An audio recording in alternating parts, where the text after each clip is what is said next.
Delhi NCR में अभी भी पॉल्यूशन कम नहीं हो रहा है और ये बड़ा चिंता का विषय है। इस पर बात होनी चाहिए।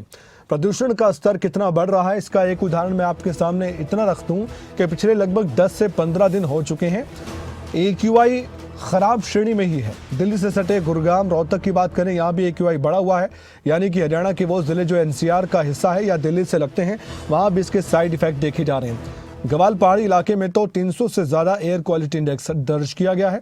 बाकी जगह भी यही हाल है, 300 से ज़्यादा AQI है।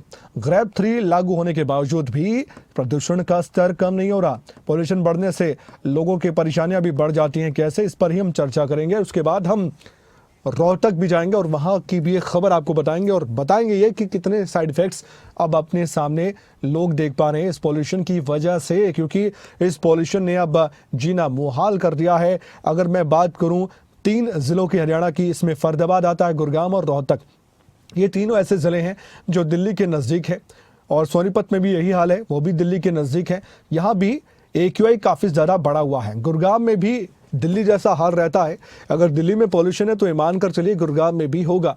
और गुरुग्राम की तस्वीर ये बताती है कि यहाँ पर भी अभी एयर क्वालिटी इंडेक्स ज़्यादा परेशानी में लोगों को डाल रहा है। इसके पीछे की वजह यह है कि जो बुजुर्ग हैं और बच्चे हैं वो ज़्यादा प्रभावित होते हैं और धीरे धीरे स्वास्थ्य जब खराब होता है तब समझ में आता है कि कैसे ये ऐसा पॉइजन, ऐसा जहर है जो हवा में घुलकर हमारे शरीर में जा रहा है और ये स्लो पॉइजन की तरह काम करता है। हमें बाद में मालूम होता है इसके साइड इफेक्ट क्या निकलकर सामने आए हैं। हमारे साथ जुड़ चुके हैं करण जयसिंह, बात करते हैं। करण, बहुत ज़्यादा तकलीफ उठानी पड़ रही होगी गुरुग्राम के लोगों को। कुछ लोगों को तो समझ में आता है कि पॉल्यूशन कितना ज़्यादा खतरनाक साबित हो रहा है और आने वाले वक्त में तो भयावह स्थिति भी आ सकती है। मैं बार बार कहता हूँ कि अगली पीढ़ी हमें ना कोसे, अभी से हमें ऐसे काम करने होंगे और ये सबको मिलकर करना होगा। सिर्फ सरकार पर या फिर हम कहीं प्रशासन पर ही ठेकरा फोड़कर हम आगे नहीं बढ़ सकते हैं। तो ऐसे में गुरुग्राम में जो चिंताजनक स्थिति बनी हुई है, इसका अपडेट आप दीजिए। कमल, 2 बात आपने बिल्कुल ठीक कही। पहली बात कि अगली पीढ़ी हमको ना सोचे, हमारे बारे में गलत ना सोचे, इसको लेकर हमें अभी से कदम उठाने होंगे, क्योंकि लगातार प्रदूषण का स्तर ऐसे खतरनाक श्रेणी में पहुंच जाता है कि लोगों को परेशानियों का सामना करना पड़ता है। दूसरी बात आपने बोली कि बुजुर्ग और बच्चों के लिए प्रदूषण बहुत ही हानिकारक है। डॉक्टर इसको लगातार कह रहे हैं कि अगर प्रदूषण की मात्रा 300 से भी ज्यादा हो जाती है तो बच्चों और बुजुर्गों को घरों से बाहर नहीं निकलना चाहिए, गर्भवती महिलाओं को घरों से बाहर नहीं निकलना चाहिए, क्योंकि ये है जो उनके लिए बहुत ही ज्यादा हानिकारक साबित हो सकती है। तस्वीर कमल मैं आपको दिखाना चाहूंगा। देखिए, ये हाईवे पे इस वक्त मौजूद हूँ और हाईवे की तस्वीर आप देखिए कि किस तरह से एक प्रदूषण का जो स्तर है वो इसी हाईवे से आप अंदाजा लगा सकते हैं कि एक धुंध की जो लहर है वो यहाँ पर देखने को मिल रही है, क्योंकि जिस तरह से प्रदूषण का स्तर बढ़ता है उसके बाद हवा में भी जहर जो है वो घुल जाता है और हवा में ये प्रदूषण की जो मात्रा है वो बढ़ जाती है। और ये जो समस्या है सिर्फ इसी साल की नहीं है, हर साल इसी तरह से प्रदूषण के स्तर में बढ़ोतरी होती है। एयर क्वालिटी इंडेक्स लगातार बढ़ जाता है। पहले एयर क्वालिटी इंडेक्स 2 को पार कर पहुंचता है, उसके बाद हम ग्रेड को लागू करते हैं। ग्रेड के पहले चरण को लागू किया जाता है। 200 से ज्यादा एयर क्वालिटी इंडेक्स होता है तो ग्रेड के दूसरे चरण को लागू किया जाता है।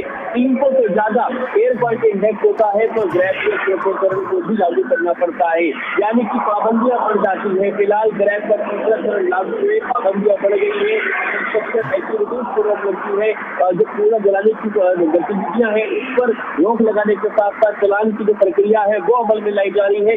लेकिन समस्या का समाधान स्थायी रूप से तब होगा, क्योंकि अस्थायी रूप से जो समाधान है वो तब किए जाते हैं जब प्रदूषण का स्तर बढ़ जाता है। क्यों नहीं हम पूरे साल रखते हैं, क्योंकि हमें पता होता है कि जैसे जैसे होगी, जैसे जैसे दिवाली के बाद समय आएगा ये प्रदूषण के स्तर में बढ़ोतरी हो सकती है। तो पूरे साल इसी तरह से हम तैयारी रखें कि ताकि इस समय जो प्रदूषण का स्तर बढ़ता है वो ना बढ़े, क्योंकि ये प्रदूषण ना ही सिर्फ बच्चों और बुजुर्गों बल्कि जो गर्भवती महिलाएं हैं उनके लिए भी हानिकारक साबित हो रहा है। शुक्रिया जानकारी के लिए आपका करण जयसिंह इस खबर पर। लेकिन आगे बढ़ते हुए इसी खबर से संबंधित एक और खबर हम आपको बता दें। रोहतक से खबर यह है कि बिगड़ी आबो हवा में अब सुधार नहीं हुआ। तो पिछले 10 दिन से लगातार जो AQI बढ़ रहा है, 300 के पार जा रहा है। अब प्री नर्सरी से 5वीं कक्षा तक की ऑनलाइन क्लासेस लगाने का फैसला कर लिया गया है। जिला प्रशासन की तरफ से लिखित आदेश जारी हुए। हवा की गुणवत्ता खराब होने से ग्रैब 3 लागू हुए हैं और ग्रैब 3 के नियम लागू होने के बाद ये रिजल्ट निकलकर सामने आया है। रोहतक में सभी तरह के निर्माण कार्यों पर भी पाबंदी है। खबर पर चर्चा करेंगे। हमारे साथ हमारे वरिष्ठ सहयोगी, हमारे ब्यूरो देवेंद्र दांगी जुड़ चुके हैं। बातचीत करते हैं। देवेंद्र, यही है पॉल्यूशन के साइड इफेक्ट्स?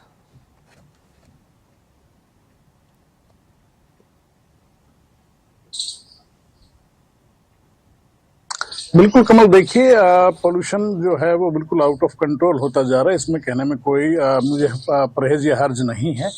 पिछले अगर 10 दिन की भी अगर बात करें तो एक भी दिन ऐसा नहीं आया जो पोल्यूशन, जो एयर क्वालिटी इंडेक्स है रोहतक रीजन का, इस क्षेत्र का अगर कहें, जो 300 से नीचे आया हो। ग्रेड 3 के नियम लागू करने पड़ गए हैं यहाँ पर, और लगातार आबो हवा जो है कमल वो पूरी तरह से मैं कहूँगा बिगड़ी हुई है। खासतौर से सुबह और शाम के वक्त जो है हालात ऐसी हो जाती है, शाम के वक्त तो खासतौर से कि सांस लेना भी दुभर हो जाता है। खासा परेशानी का वक्त जो है उन लोगों के लिए खासतौर से ये जो अस्थमेटिक जो पेशेंट हैं, छोटे बच्चे हैं। और इन्हीं चीज़ों को देखते समझते हुए जो डिस्ट्रिक्ट एडमिनिस्ट्रेशन है उनकी तरफ से लगातार पानी का छिड़काव किया जा रहा है, या और जो वैकल्पिक जो व्यवस्था हो सकती है वो की जा रही है, जैसे निर्माण कार्यों पर रोक लगाई गई है। लेकिन उसके बावजूद स्थिति सुधर नहीं रही है। और ऐसे में डिस्ट्रिक्ट एडमिनिस्ट्रेशन को जो पॉल्यूशन कंट्रोल बोर्ड की तरफ से जो एडवाइजरी जारी की गई थी तो उस पर अमल करना पड़ गया है। और पहली से प्री नर्सरी से 5th क्लास तक, यानी कि प्री नर्सरी से लेकर 5वीं क्लास तक के बच्चों की एक किस्म से साफ तौर पर दिशा निर्देश जो है कल इवनिंग में जारी कर दिए गए, जो डीएम रोहतक उनकी तरफ से। और कहा गया है कि इनकी जो क्लासेज हैं वो हाइब्रिड मोड में लगाई जाएंगी। ऑनलाइन पढ़ाई होगी, यानी कि फिजिकल रूप से किसी छोटे बच्चे को जो 5वीं कक्षा तक का स्टूडेंट है उसे स्कूल में जाने की आवश्यकता नहीं, घर पर बैठकर वो पढ़ाई करेगा।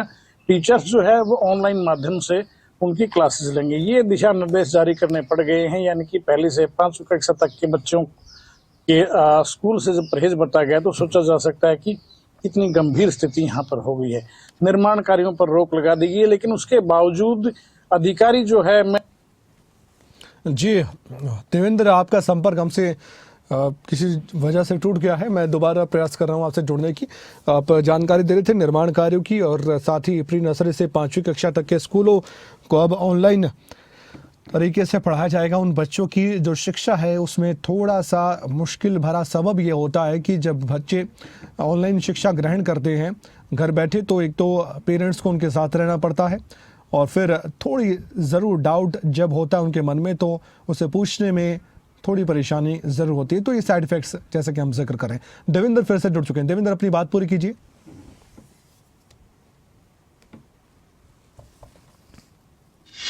मैं निर्माण कार्यों का कमल जिक्र कर रहा था कि निर्माण कार्यों पर कहने को तो रोक लगा दी गई है, लेकिन उसके बावजूद शहर में कई ऐसे साइट हैं जिन पर निर्माण कार्य अभी भी चल रहा है। जैसे एक बात करें, शहर का पुराना इलाका है, वहां पर ओवरब्रिज बनना है सुखपुरा चौक, वहां पर निर्माण कार्य अब भी बदस्तूर चल रहा है। दिन भर धूल उड़ती रहती है, गरद उड़ती रहती है, जिससे वातावरण और खराब होता है। तो ऐसी जो चीजें हैं कमल, अधिकारियों को अपने घर दफ्तरों से बाहर निकलकर फिजिकल रूप से इनको चेक करके इन पर रोक लगवाना पड़ेगा। अदरवाइज स्थिति ऐसे सुधरेगी नहीं। सिर्फ हवाई बातें, आदेश जारी करने से बात बनने वाली नहीं है। हालांकि कुछ जगहों पर अच्छी तस्वीरें में देखने को मिली, जैसे हमने खबर दिखाई भी थी कि सड़क निर्माण कार्य चल रहा था, उसको रोक लगवा दी गई थी। असफाल्ट से जो निर्माण हो रहा था उसमें धुआं काफी उठता है, उस पर रोक लगा दी गई थी। लेकिन जो ये सुखपुरा चौक का जहां का मैं जिक्र कर रहा हूँ, तो इस तरह के जो निर्माण कार्य जो अभी भी चल रहे हैं उन पर भी कहीं न कहीं सख्त कदम प्रशासन को उठाने पड़ेंगे, तब जाकर कोई वातावरण में सुधार की गुंजाइश कुछ कह सकते हैं। या जो पानी छिड़काव जो किया जा रहा है उसमें और कहीं और सुधार करने की आवश्यकता कमल मुझे नजर। देवेंद्र, बहुत संक्षेप में सवाल का जवाब दीजिएगा। मैं व्यक्तिगत आपसे भी सवाल पूछ रहा हूँ और लोगों से आपकी बातचीत भी होती होगी। 300 के पार अगर AQI है, आपको पर्सनली ये महसूस होता है कि हवा आप में अब सांस ले रहे हैं थोड़ा सा दिक्कत है, परेशानी है, या लोग कह रहे हो कि आंखों में जलन है, या हमें भी दिक्कत परेशानी होती है, बुजुर्ग कह रहे हो?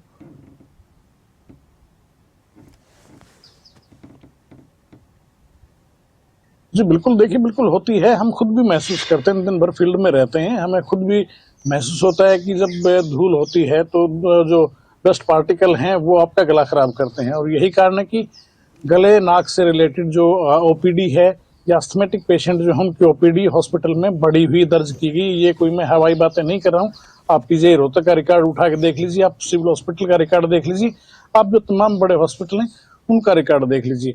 छोटे इवन जो गली मोहल्ले में जो क्लिनिक होते हैं उन पर भी ऐसे रोगी काफी संख्या में पहुंच रहे हैं, जिनको आंखों में जलन की प्रॉब्लम होती है, जिनका गला खराब है। इस तरह की दिक्कतें जो है वो उनका पीछे सारा का सारा जो कारण अगर देखेंगे तो वो एयर क्वालिटी इंडेक्स का खराब होना है, आबो हवा का खराब होना ही मुख्य कारण है। कहने में कोई दो राय नहीं है कि बिल्कुल इसके लिए देखिए स्थिति खराब होती जा रही है। एडमिनिस्ट्रेशन को और गंभीरता से काम करना होगा। मुझे कहने में कोई हर्ज नहीं है इस मामले में। शुक्रिया जानकारी के लिए। एक और खबर है, आपसे हम जरूर बातचीत करेंगे। शुक्रिया इस पर जानकारी देने के लिए।